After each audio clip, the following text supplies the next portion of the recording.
¿Están por ahí? ¿Están vivos? Hola, sí, bárbaro, genial. Bueno, bien.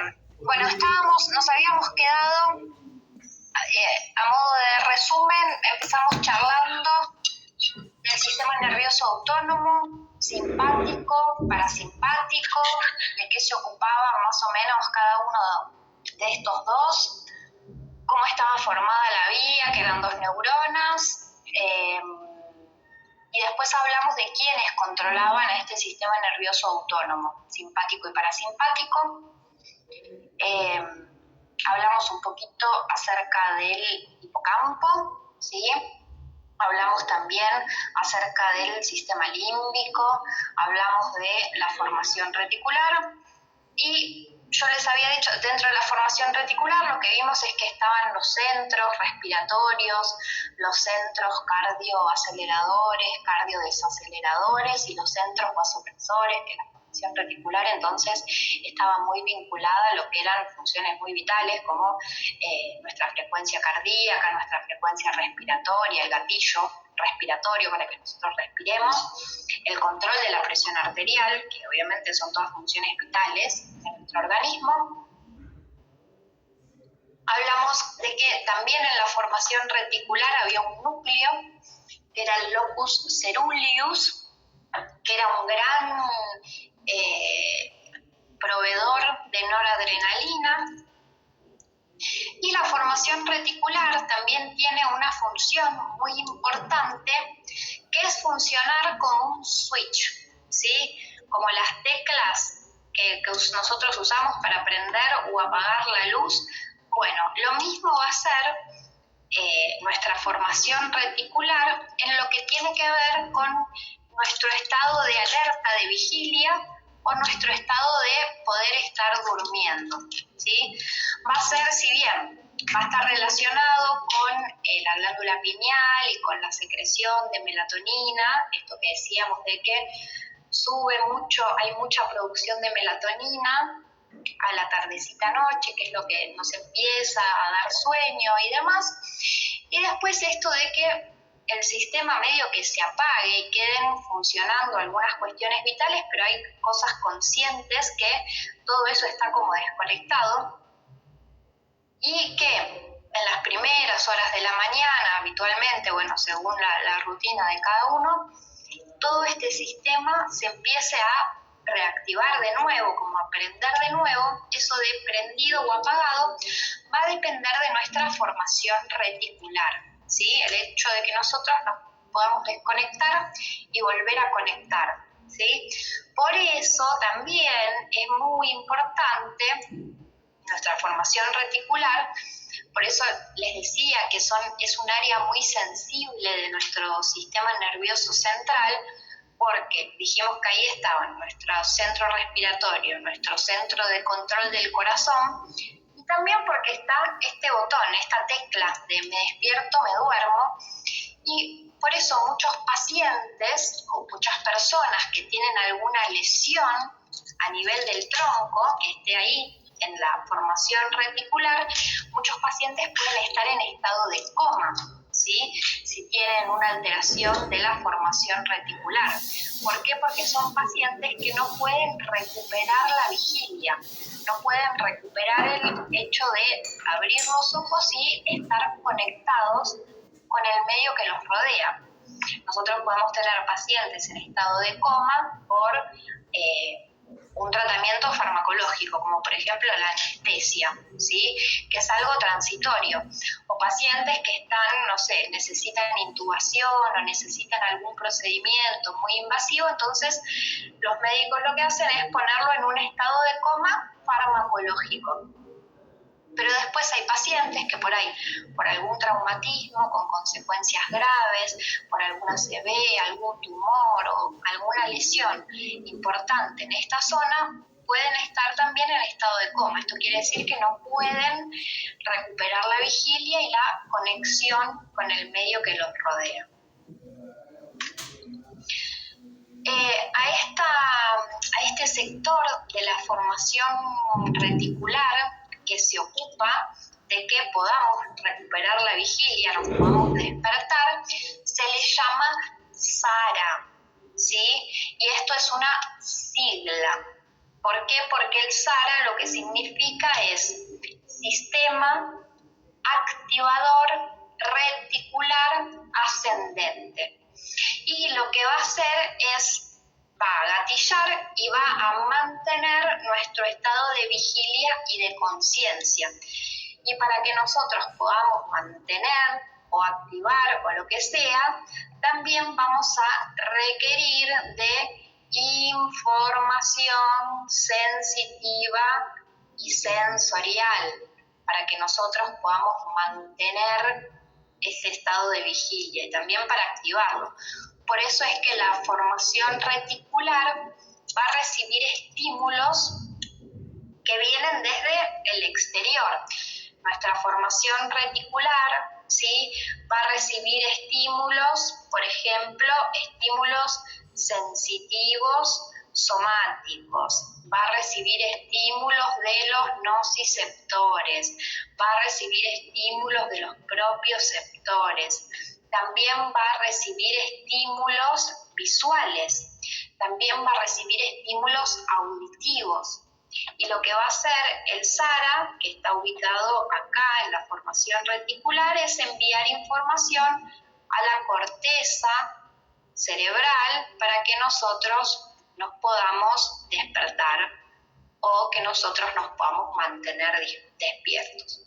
Por eso es que nosotros, para despertarnos a determinada hora, por ejemplo, nos ponemos el despertador, que es un input, un estímulo auditivo, ¿sí? Nosotros estamos durmiendo y de repente empezamos a recibir información auditiva. ¿Y qué pasa? Se empieza a activar el SARA, le manda información a la corteza cerebral y ¡pim!, nos despertamos. O a veces por ahí estamos durmiendo y no sé, sentimos que alguien nos toca, ¿sí?, que alguien nos llama, o empezamos y no sé, no tenemos persianas o lo que sea, ya empieza a haber un estímulo visual de luz, ¿sí?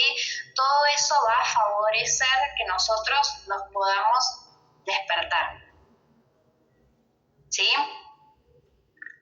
¿Se entiende? Sí, profe. Sí, ok. Bueno, entonces, el SARA forma parte de la formación reticular y lo que va a hacer, nos va a permitir es que nosotros podamos estar vigiles y conectados, ¿sí?, con el medio que nos rodea.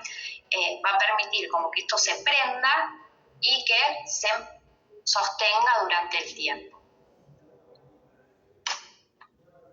Bien, esto es lo mismo. Entonces, dentro de la función reticular tiene un montón de funciones. Va a modular al sistema nervioso autónomo, como vimos antes, más que nada la parte cardiorrespiratoria. Nos va a servir como este switch de sueño-vigilia.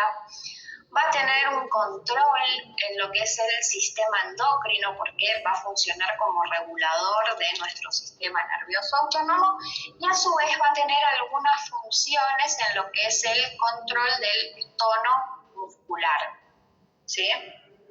Tiene muchas funciones la formación reticular. El sistema límbico, que ya lo vimos, estaba formado por todo ese conjunto de cosas random del sistema nervioso, también va a tener funciones en lo que es controlar al sistema nervioso autónomo, y yo les dije que el sistema nervioso límbico estaba como muy relacionado a nuestras emociones, a nuestras respuestas que teníamos. Por eso se les dice que tiene funciones tímicas. Tímicas está relacionado con el humor, ¿sí? Un humor más alegre, un humor más apagado, con el estado afectivo, con sensaciones de placer o sensaciones de displacer, funciones de que algo me gusta, que algo no me gusta, que algo me agrada, que algo me desagrada. Y también el sistema límbico como también está conformado por el hipotálamo, va a tener, y también por la amígdala, ¿se acuerdan que les dije que estaba más vinculado con la parte más irascible? Va a estar vinculados con funciones más instintivas del ser humano, con lo que es la alimentación, la reproducción, el ataque, la huida, la desconfianza, el miedo, ¿sí?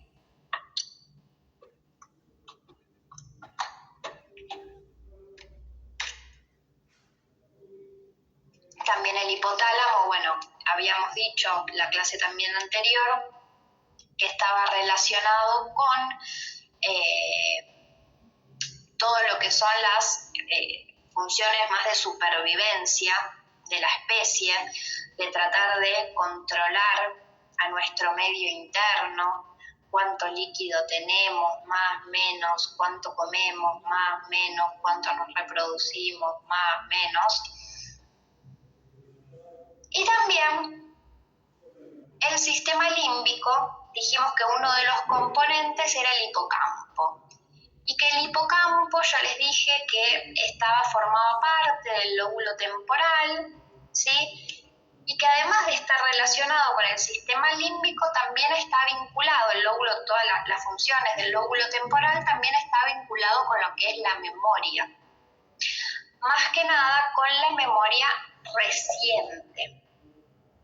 Ahora vamos a ver cómo podemos dividir a los distintos tipos de memoria, ¿sí? ¿Qué es la memoria? La memoria o el aprendizaje de algo, bueno, es poder codificar una información, ¿sí? Almacenarla en algún sector de nuestro sistema nervioso y poder evocar esa información, es decir, poder recuperarla cuando nosotros lo necesitamos.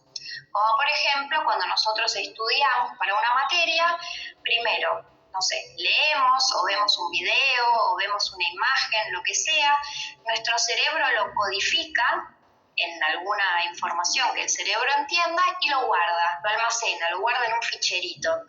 Y después nosotros cuando tenemos que rendir el examen, lo que hacemos es abrir ese fichero, abrir ese cajoncito y sacar esa información que teníamos almacenada. Eso es la memoria. Y lo mismo pasa para estas cuestiones más verbales, como estudiar para una materia o aprendernos, no sé, el cumpleaños de alguien o cómo, en qué parada yo me tengo que bajar del colectivo para llegar a determinado lugar. Y también funciona para el aprendizaje de la cosa más, de las praxias, ¿sí? De la cosa más manual, de cómo ponerme la ropa, cómo atarme los zapatos, los cordones, cómo brochar un cierre, cómo cocinar, a cómo hacer determinada receta, si hacemos un deporte, ¿sí? También eso es aprendizaje. Si jugamos al tenis, por ejemplo, de cómo pegarle a la pelota, con qué fuerza, cómo agarrar la raqueta, si jugamos al fútbol, la habilidad que van adquiriendo las piernas. Lo mismo la conducción, ¿sí? Manejar, pasar los cambios, apretar el embrague, soltar el embrague, apretar el acelerador. Todo eso también es aprendizaje y está relacionado con la memoria.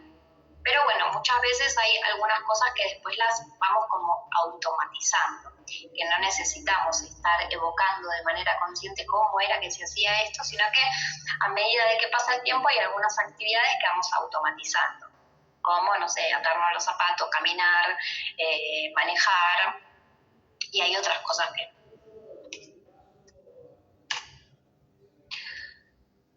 Acá tenemos una división que es un poco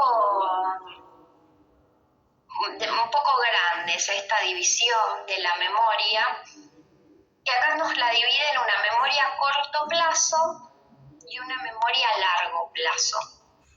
A mí me gusta dividirla, esto si quieren anótenlo, porque en verdad nosotros tenemos, está bien, una memoria a muy corto plazo, y después tenemos esta memoria a largo plazo, en verdad tenemos una memoria a mediano plazo y una memoria sí a largo plazo o a muy largo plazo.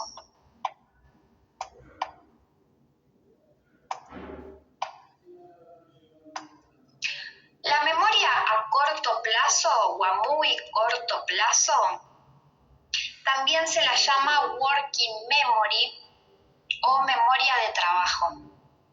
Esto igual después los alumnos de TEO, después cuando tengamos neuro, esto lo vamos a ver más en profundidad. Acá simplemente quiero que sepan más o menos qué estructuras están involucradas de manera anatómica o fisiológica. Entonces, en nuestra memoria a muy corto plazo es aquella que nos dura unos pocos segunditos, unos pocos minutos. Como por ejemplo, no sé, estoy llenando un formulario y me pide la fecha de vencimiento de mi DNI. Entonces yo lo miro y digo, bueno, 1 de noviembre del 2030. Y cuando voy a anotar, anoto 1 de noviembre de 2030. Después, a los 5 minutos, yo ya me olvidé de eso, ¿sí? O le pregunto a alguien, ay, ¿no me cantás tu teléfono? Sí, tanto. Y yo me lo acuerdo hasta que lo anoto. O cuál es el turno médico que tengo. Ahí el 17 de noviembre a las 20:30. Y yo, me lo acuerdo y lo anoto. Esa memoria que dura poquitos segundos o algunos minutos es una memoria muy corto plazo, se llama memoria de trabajo y es una memoria que va a estar ubicada a nivel del lóbulo frontal. ¿Sí? Lóbulo frontal. Ahí va a estar ubicada esta memoria que dura muy poquitito. Son datos que a nuestro cerebro no le interesa almacenar. Después tenemos una memoria que algunos también la llaman de corto plazo o también se las puede llamar de mediano plazo. Que esta es la que se ubica a nivel del lóbulo temporal, ¿sí? Que acá es donde está involucrado el hipocampo, que dijimos que formaba parte del sistema límbico y que formaba parte del lóbulo temporal. Bueno, acá en los hipocampos es donde yo almaceno mi memoria a mediano plazo. ¿Cuál sería la memoria a mediano plazo? Esto que yo ahora les digo, ¿qué cenaron ayer a la noche? ¿Sí? Y bueno, piensan un poquito y me dicen, bueno, no sé, una pizza, o qué peli vieron ayer a la noche, o qué hicieron ayer a la tarde, o cuando nos juntamos el lunes en el trabajo y decimos, sí, ¿qué hiciste el fin de semana? Bueno, eso es una memoria a mediano plazo, que dura algunos días, dura algunas semanas, inclusive puede durar algunos meses. Que es de información no tan relevante, pero que nosotros la almacenamos durante un tiempo que es variable. Pueden ser horas, días, meses.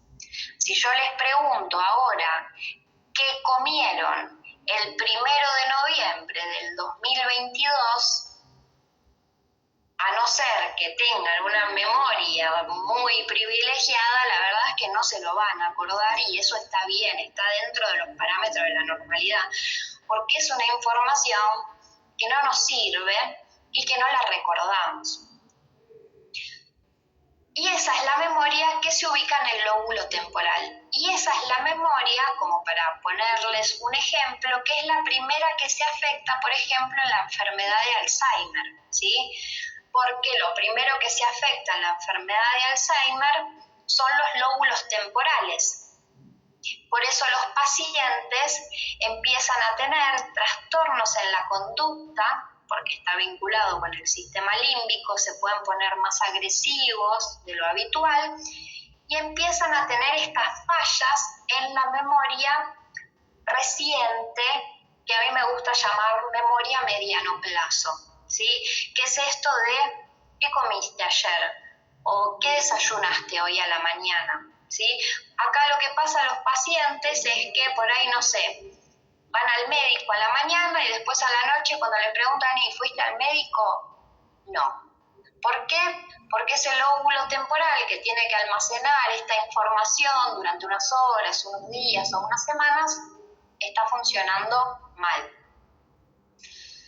Y después tenemos una memoria a largo plazo, que esta memoria a largo plazo ya es una memoria más compleja. ¿Por qué? Porque acá están involucrados todos los lóbulos que forman parte del cerebro. Acá la memoria dice, bueno, estos datos yo los quiero preservar, porque son importantes, porque, no sé, me resultan más fáciles de recordar, porque marcaron con algún evento mi vida, a veces porque sí, almacenamos cosas en la memoria a largo plazo que ni sabemos por qué la almacenamos, ¿sí?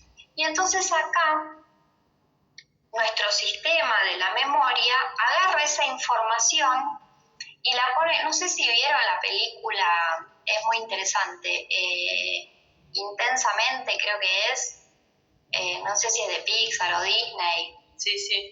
¿La vieron? Bueno, si no la vieron, es una película para chicos, pero la verdad es que está muy bien explicado cómo es esto de que almacenamos la memoria. Es muy interesante y es muy gráfico, ¿sí?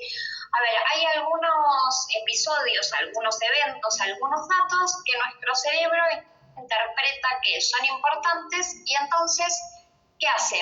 Como que los encapsula al evento, lo codifica, que en verdad lo que se generan son como unas proteínas adentro del cerebro y las va mandando a distintos lóbulos, ¿sí? Del cerebro. Por ejemplo, ¿qué datos serían?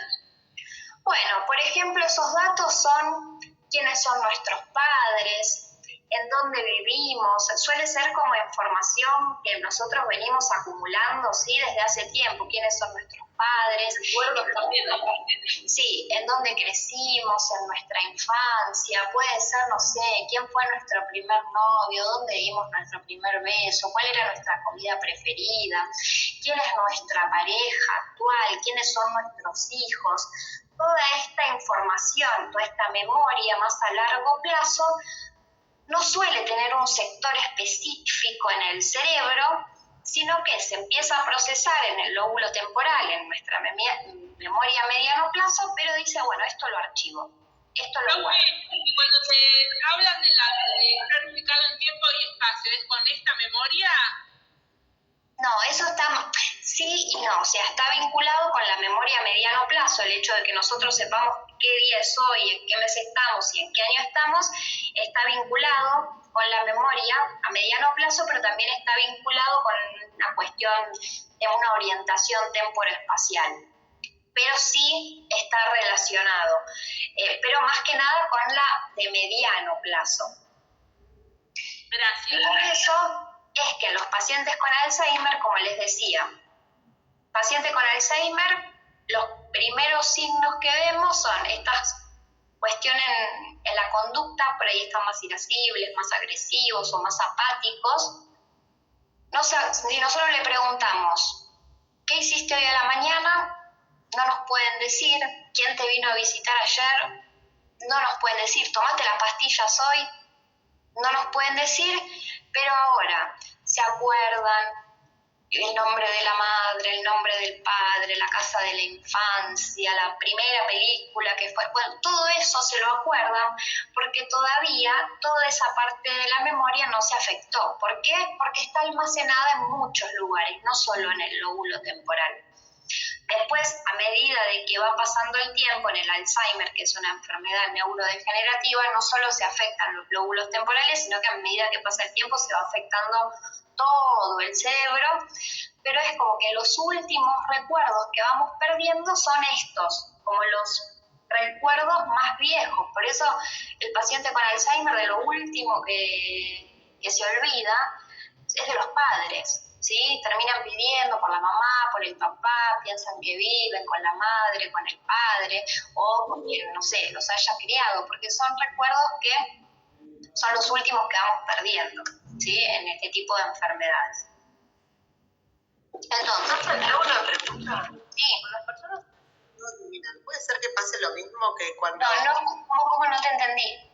Con las personas que están en estado terminal, que también se recuerden cosas del pasado cuando ya están en el último tramo? Y bueno, eso depende. A ver, habitualmente un paciente terminal es un paciente que está con una falla multiorgánica. Cuando hay una falla multiorgánica significa de que todos los órganos están fallando y ahí incluido está el sistema nervioso, ¿sí? En un paciente terminal hay muchas alteraciones metabólicas, alteraciones clínicas que indirectamente empiezan a afectar al cerebro. Y sí, como son recuerdos que están ubicados en partes tan diferentes del cerebro, pueden ser como las últimas que se van perdiendo. Me pasó con mi papá, por ejemplo, que se acordaba gente con la que él había trabajado en su primer trabajo. Exacto, por ahí se olvidan del nombre de los hijos, se olvidan de que están casados, pero sí se acuerdan o están totalmente convencidos de que todavía viven con sus hermanos en su casa de la infancia. Sí, de acuerdo. Mi pregunta, gracias. Sí, también, a veces es muy difícil porque por ahí hay pacientes con Alzheimer o algún tipo de enfermedad neurodegenerativa en donde, no sé, por ahí su marido de toda la vida ya se murió y ellos se olvidan de que el señor ya se murió y entonces están preguntando constantemente por el marido porque es una información que la muerte de esa persona se les borró. O que se olvidan del nacimiento de sus hijos y entonces después no los reconocen, bueno, todo un tema. Pero bueno, eso fue más que nada para ponerlo de ejemplo. Sí, para que tengan en cuenta.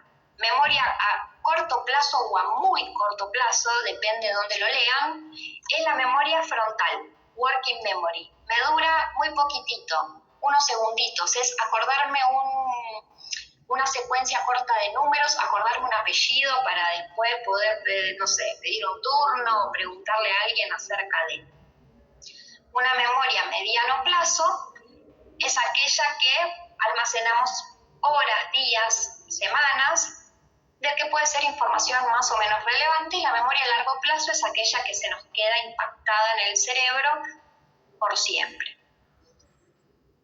Bien, y a su vez, dentro de esta memoria a largo plazo, tenemos una memoria que es implícita o procedural, que la tenemos acá, que esto está vinculado con lo que nosotros aprendemos a hacer y está más vinculado como con la parte motora, ¿sí? Esperen que voy a cerrar la puerta que llegó gente a mi casa.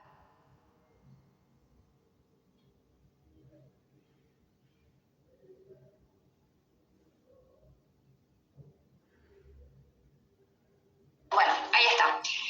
¿Qué es esta memoria implícita o procedural que está relacionado con esto de hacer cosas, de recordar cosas pero que nosotros hacemos con el cuerpo? Como por ejemplo, tocar un instrumento, hacer un deporte, manejar, andar en bicicleta, nadar, ¿sí? Que son cosas que, como esta memoria que tiene nuestro cuerpo, que a veces decimos, bueno, aprendimos a andar en bicicleta y después por 20 años no anduvimos en bicicleta, pero nos subimos a una bicicleta y lo podemos hacer. Bueno, esta es esta memoria a largo plazo que se llama implícita o procedural. Y después tenemos la memoria explícita, que está más vinculada a algunas cuestiones verbales, ¿sí? Como estudiar para alguna materia o algo así. Y también está vinculada con hechos o eventos que sucedieron. Y tenemos entonces una memoria semántica y una memoria episódica.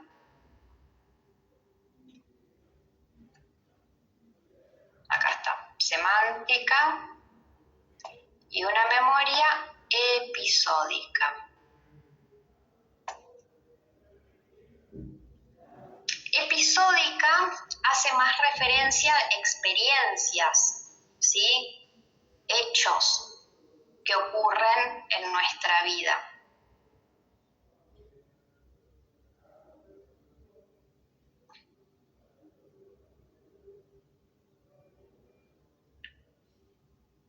Esperen que se me trabó todo. Acá. Como que la episódica hace más referencia a experiencias que tenemos. Y la semántica hace más referencia a un hecho concreto, a algún objeto, como que no hace mucha referencia al contexto. Por ejemplo, dentro de la memoria semántica, nosotros podemos decir que, no sé, la fecha de cumpleaños de mi mejor amigo es, no sé, el 4 de octubre. Y en cambio, dentro de la memoria episódica, nosotros recordamos, ay, sí, el año pasado en el cumpleaños de mi mejor amigo hizo una fiesta divina, comimos esto, tomamos lo otro o hicimos tal cosa, ¿sí? Es como que estar vinculada con el contexto del evento. O otra cosa también es, bueno, la semana pasada fui a la odontóloga, que queda en Avenida Santa Fe.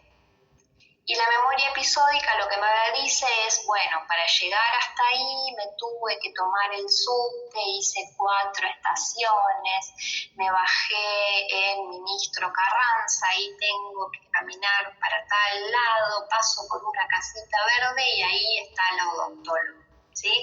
Como que hace más referencia a la episódica a la experiencia o a otras cositas que la podemos conectar, cosas espaciales o cosas temporales. ¿Alguien había levantado la mano? Sí, yo, profe, perdón.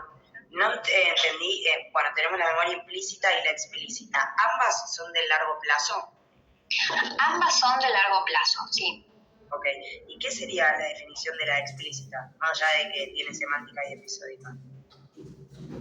Nada, implícita hace referencia como al priming, al aprendizaje más corporal, y explícita hace como más a los hechos, a lo verbal o sensorial.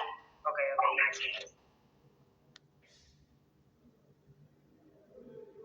Por ejemplo, tengo que acordarse de lo que alguien te cuenta. ¿Es episódica? Bueno, y eso depende. Por ahí si vos me contaste, mira,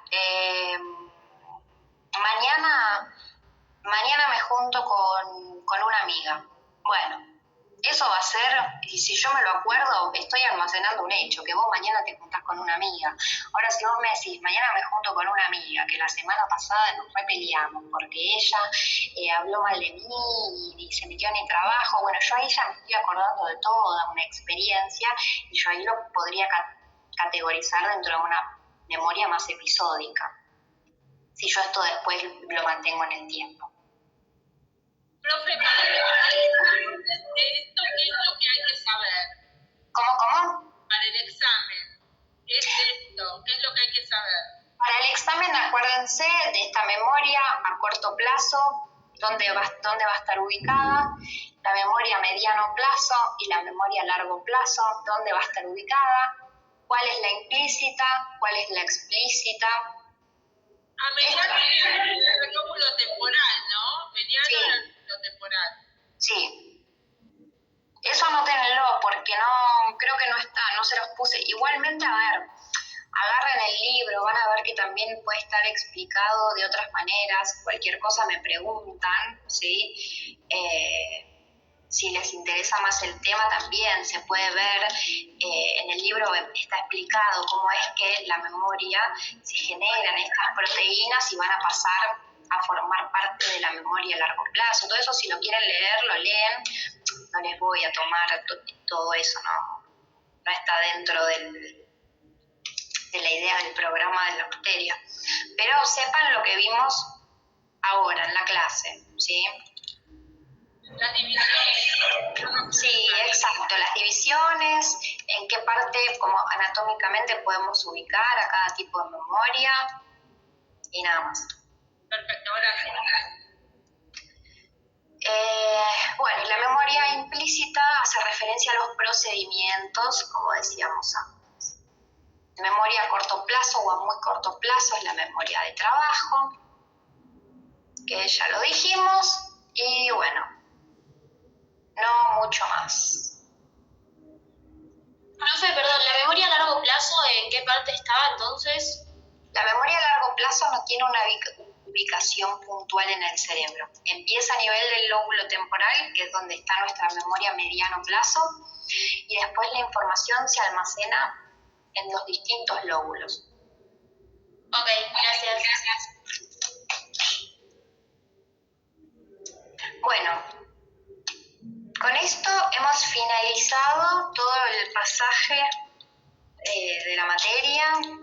Dimos una vueltita ahí por todos los elementos del programa. Acuérdense, en el campus, dentro de las primeras publicaciones, está el programa de la materia. Están todas las unidades, qué es lo que entra de cada unidad, y después está el cronograma, ¿sí? Con qué entra para cada parcial. Mírenlo. Esperen que ahora hacemos una repasadita rápida de a partir de qué unidades entran para el segundo parcial. A partir de la unidad 8 entra, que si no me equivoco es cerebelo, ¿sí? Es decir, el primer parcial fue hasta la unidad 7, que era médula espinal. Eso ahora lo dejamos ahí en el freezer. Y a partir de ahora es desde cerebelo en adelante. Cerebelo, tronco, que están incluidos los pares craneales, cerebro, que está incluido hemisferios y diencéfalo, formación reticular, sistema nervioso autónomo, todo lo que vimos hoy, diencéfalo.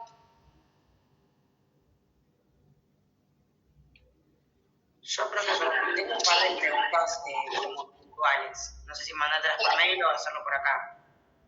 Bueno, hagamos una cosa, a ver. La clase, el tema de hoy concluyó. El que se quiere desconectar se desconecta, el que se quiere quedar se queda, y ahora vemos si alguno tiene alguna duda o lo que sea, lo vemos ahora, ¿sí? Dime. Tengo, por ejemplo, ¿qué hay que saber actualmente de los pares craneales? De los pares craneales, esperen que agarro el programa. De los pares craneales, lo que tienen que saber es, esperen que lo encuentro. Bueno, lo que hay que saber es el origen aparente. Tienen un montón de dibujitos que yo les puse de dónde salen.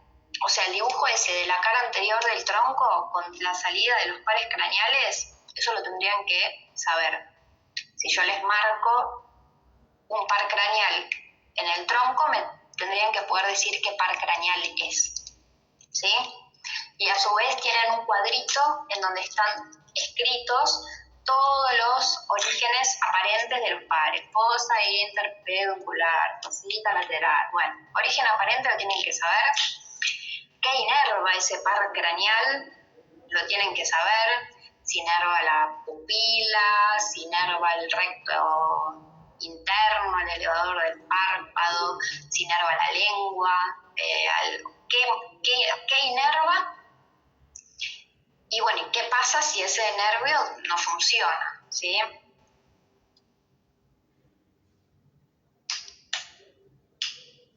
Yo lo que no les voy a tomar, como les dije antes, era el origen real, que eran los núcleos que conforman a los pares craneales. En el parcial yo no les voy a tomar.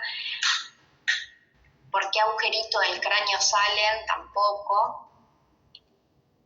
Ni tampoco cómo evaluar a un paciente.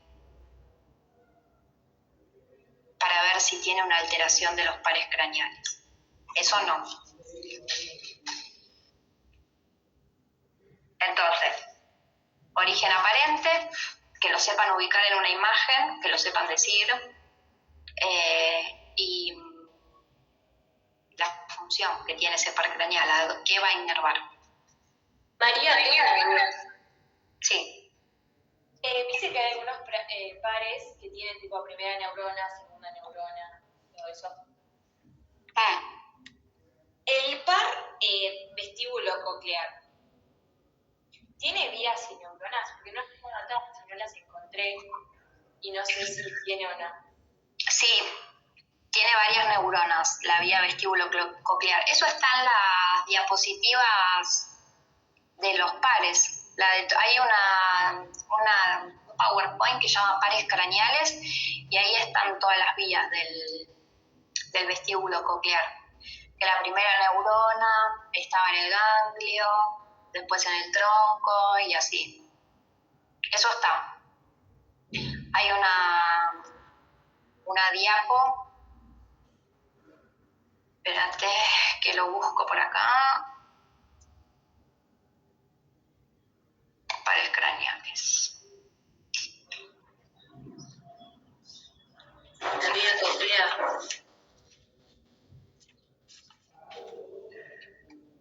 A ver, acá, vestíbulo coclear.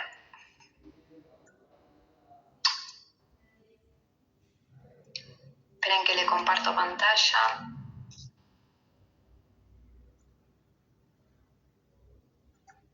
Esta diapositiva,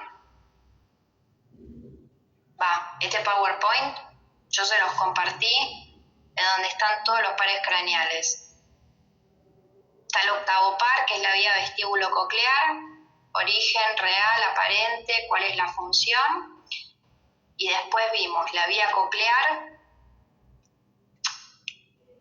La vía coclear vimos cuál era el receptor, dónde estaba la primera, la segunda, piqui, piqui, piqui, y después vimos la vía auditiva, lo mismo.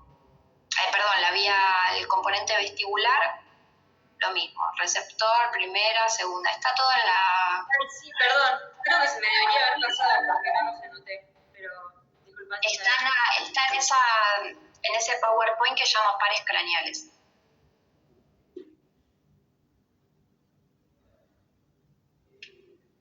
Bien, ¿hay alguna pregunta más? Me habían preguntado recién y me dijeron que había algunas preguntas puntuales. ¿Qué otras dudas? Yo tengo varias, pero no sé si alguien más va a querer preguntar. Sí, mientras pregúntame. Sí. Es muy particular lo mío, le voy a preguntar. Profe, yo tengo el último trabajo, no lo envié. ¿Lo puedo enviar? La fecha límite del jueves pasado. Sí, ya pasó por eso. Listo, quería saber eso. Si querés enviarlo y demás, pero no entra dentro de... Lo voy a corregir en algún momento, pero no entra dentro del puntaje, digamos. Porque es el único que me faltó, que en realidad sí me pasó. Bueno, sí, mandalo, pero no forma parte de Ok, bueno, eso quería del saber. puntaje, digamos, conceptual. Gracias. Sí, Malena, tenías preguntas. Sí, yo tengo que ponerle las áreas de Brodmann, las formaciones interhemisféricas, o sea, saber la definición, pero por ejemplo, ¿cuáles son las áreas de Brodmann o las formaciones interhemisféricas?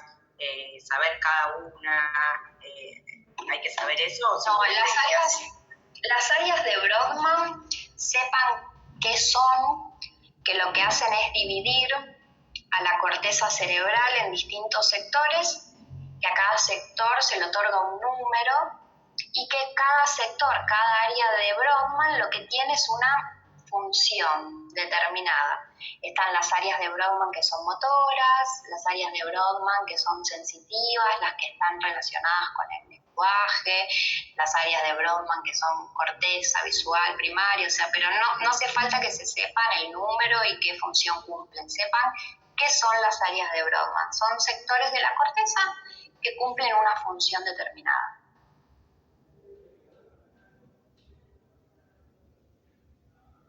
Bien. Y de las formaciones interhemisféricas, sepan cuáles son y después sepan las que vimos en clase, sepan las más importantes, cuerpo calloso, cómo está formado, que tenía pico, rodete, cuerpo, rodilla, que tiene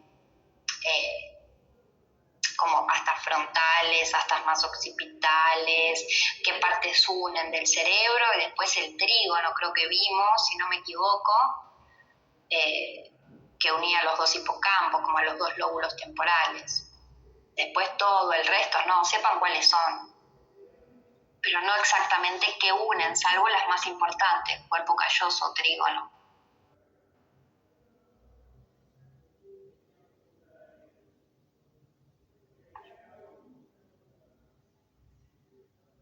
¿Qué más?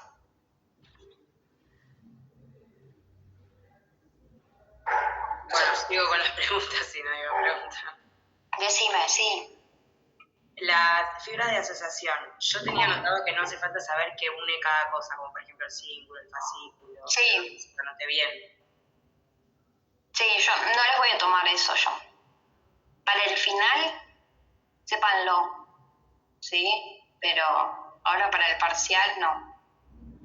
Sepan cuáles son las fibras de asociación en el cerebro, ¿sí? Pero no hace falta que sepan qué sector de la corteza une. Sí, sepan la definición, que une sectores de corteza del mismo hemisferio.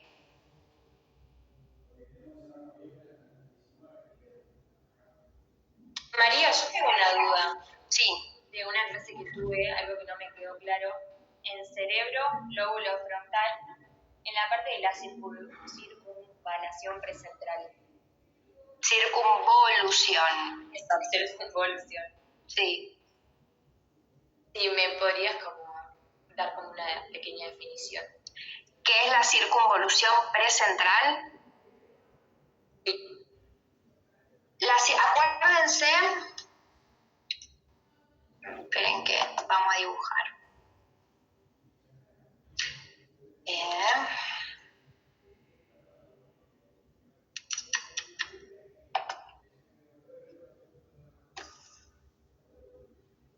Vamos a hacer un cerebrito medio rudimentario.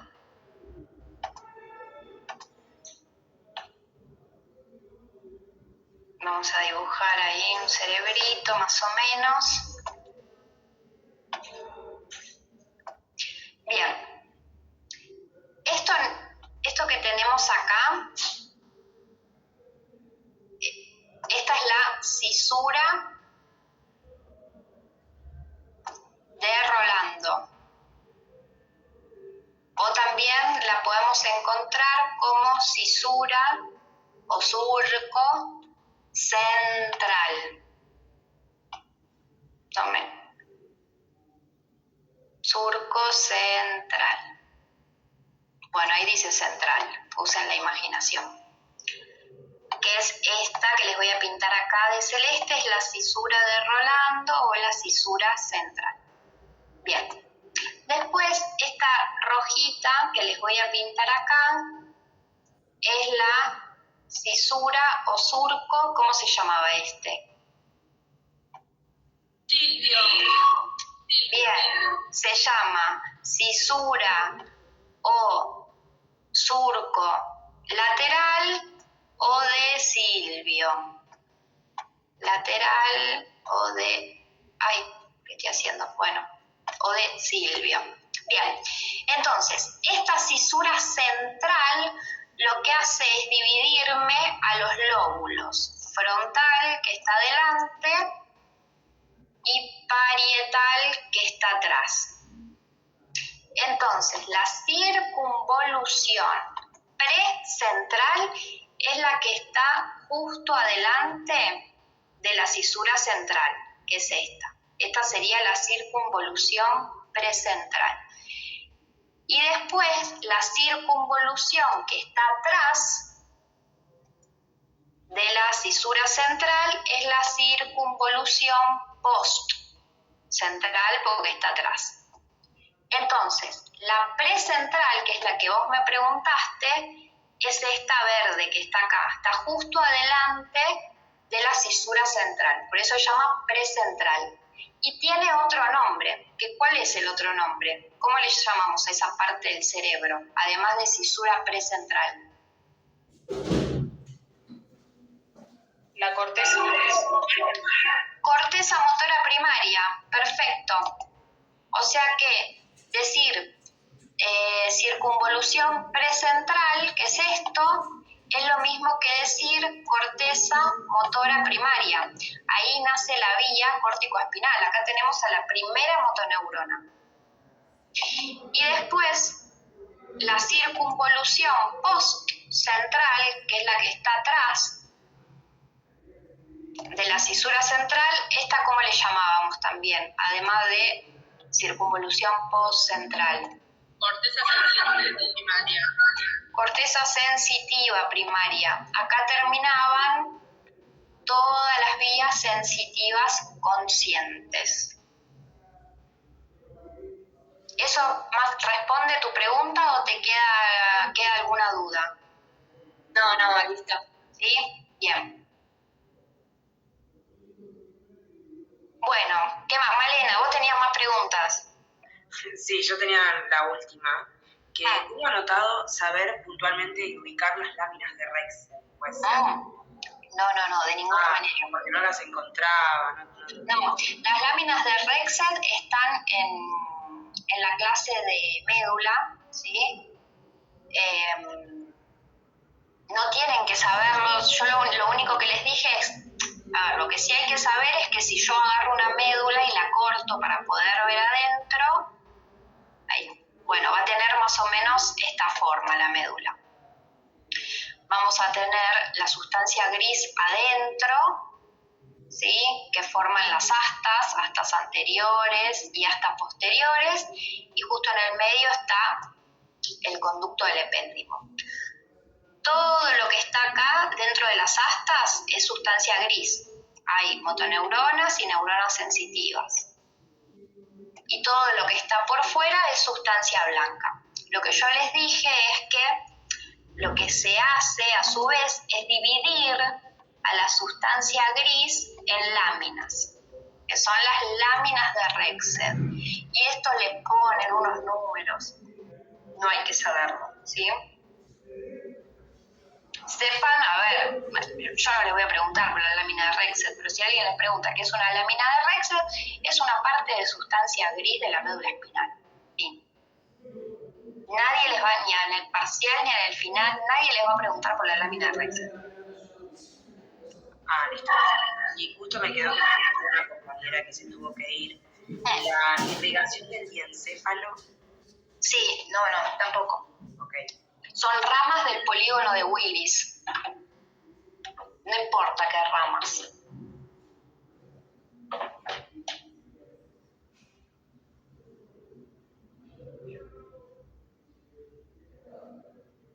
Bien, ¿alguien más tiene preguntas? Aprovechen. Sí. Sobre las fibras de proyección. Sí. Yo tengo que... Del cerebro. Sí, yo tengo anotadas cápsula interna y corona radiata. Sí. Pero como que se me mezcló un poco. ¿Puede ser que la corona radiata es como una parte de la cápsula interna o eran dos cosas distintas? Son dos cosas distintas, pero es como que en realidad forman parte de lo mismo. Si yo miro a una persona de frente y este es el cerebro, vamos a tener dos hemisferios del cerebro y acá lo estoy mirando al señor de frente. Sí, tenemos dos hemisferios cerebrales y acá estoy viendo a este señor de frente. Entonces, y esta es la cabeza, un poco grande, tiene hidrocefalia.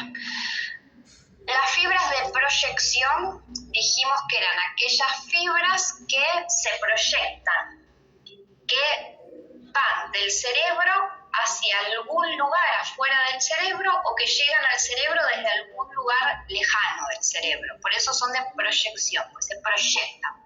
Van o vienen a un lugar lejano. Las fibras de proyección que tenemos en el cerebro es la corona radiata y la cápsula interna, que es sustancia blanca, ¿sí? Es decir, que nuestro cerebro acá tiene un montón, en la corteza tiene un montón de neuronas, que son sustancia gris, son los somas de las neuronas, que están todo a lo largo de la corteza cerebral. Y esa sustancia blanca, para poder llegar, por ejemplo, a la médula espinal, ¿sí? Estos axones tienen que bajar, porque tienen que ir del cerebro a la médula, que está más abajo. Entonces estos axones van a ir haciendo esto. Acá tenemos una neurona con su axón, acá tenemos una neurona con su axón, acá tenemos otra, acá tenemos otra, y así, ¿sí? Son todos axones, todos cables, digamos, que van bajando porque quieren llegar, por ejemplo,